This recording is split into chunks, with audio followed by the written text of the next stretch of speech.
नमस्कार दोस्तों, आज इस वीडियो में हम आपको जितिया व्रत की कहानी सुनाएंगे। नर्मदा नदी के पास एक कंचनवटी नगर था। उस नगर के राजा का नाम मल्लकेतु था। नर्मदा नदी के पश्चिम में बालूघाटा नाम की मरुभूमि थी, जिसमें एक विशाल पाकड़ के पेड़ पर एक चील रहती थी। उसी पेड़ के नीचे एक सियारन भी रहती थी। दोनों पक्की सहेलियां थी।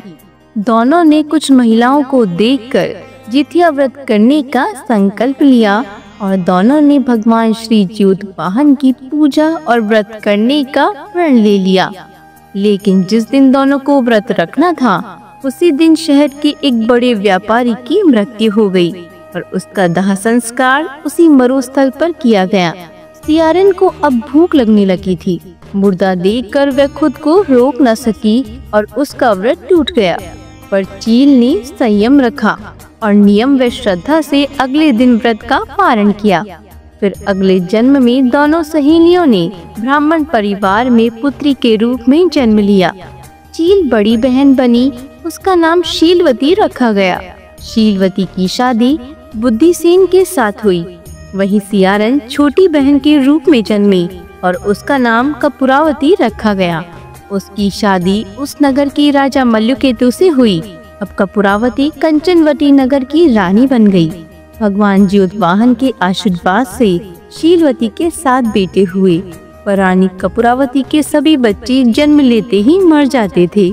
कुछ समय बाद शीलवती के 7 पुत्र बड़े हो गए। वे सभी राजा के दरबार में काम करने लगे।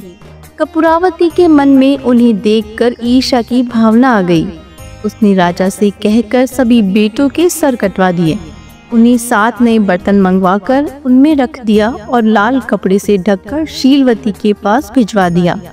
यह देख भगवान ज्योतिवाहन ने मिट्टी से 7 भाइयों के सर बनाए और सभी के सिर को उसके धड़ से जोड़कर उन पर अमृत छिड़क दिया। इससे उनमें जान आ गई। 7 युवक जिंदा हो गए और घर लौट आए। जो कटेस्तर रानी ने भेजे थे, वे फल बन गए। दूसरी ओर रानी कपूरावती बुद्धिसेन के घर से सूचना पाने को व्याकुल थी। जब काफी देर सूचना नहीं आई तो कपूरावती स्वयं बड़ी बहन के घर गई। वहां सबको जिंदा देखकर वह सन्न रह गई। जब उसे होश आया तो बहन को उसने सारी बात बताई। अब उसे अपनी गलती पर पछतावा हो रहा था। भगवान ज्योतिवाहन की कृपा से शीलवती को पूर्व जन्म की बातें याद आ गई। वह कपूरावती को लेकर उसी पाकड़ के पेड़ के पास गई और उसे सारी बातें बताई। कपूरावती बेहोश हो गई और मर गई। जब राजा को इसकी खबर मिली तो उन्होंने उसी जगह पर जाकर पाकड़ के पेड़ के नीचे कपूरावती का दाह संस्कार कर दिया। हे ज्योतिवाहन भगवान, जैसी कृपा आपने शीलवती पर की, वैसी ही आपका व्रत करने वाली, इस कहानी को कहने और सुनने वाली सभी पर करना। सभी की मनोकामनाएं पूरी करना। कोई गलती हुई हो तो क्षमा करना। बोलो ज्योतिवाहन भगवान की जय। आशा करते हैं कि आपको यह वीडियो पसंद आया होगा। इसी तरह के और भी वीडियोस को देखने के लिए हमारे चैनल को लाइक, शेयर एंड सब्सक्राइब जरूर करें। धन्यवाद।